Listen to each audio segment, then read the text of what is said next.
这茶米芳若准有本色味，到底是要安怎咧？来看2025年这南投世界茶叶普及会明仔载就要开始。南投民间乡的茶农反焚化炉的自救会，也有一寡环保团体，今仔日早起是去到县政府来陈情，要求要停止起焚化炉的计划，就是为着保护在地的茶叶。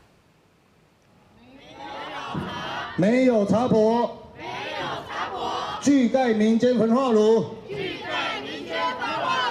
南投县民间乡的茶农反焚化炉自救会，甲其他环保团体做伙发口号，伫南投世界茶叶博览会开播的前一天，到县府头前抗议，要求县府唔通伫民间乡起焚化炉，这是真正咧守护茶产业。茶农业批评县府甲民间围做特定农业区，说要伫遮起焚化炉。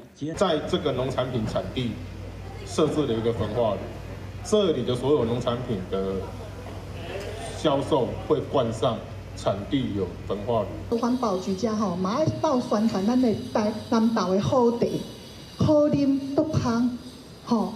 这我会真认真。南投民间有医师嘛表示，民间的地形会互污染物真歹散去。2022年的资料嘛显示，民间人得到气酸感的比例是全县第2悬。希望县府唔通伫民间设焚化炉。医生的立场，甲一般人较共款。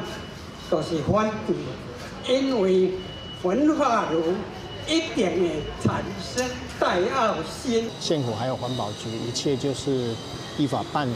那也期待民众能够理性的看待南投的垃圾处理的问题。南投县政府环保局指出，针对民众的诉求，会纳入后续的环境影响评估，进一步讨论。定数上也由专家做严格审查。记者邢平仪南投报道。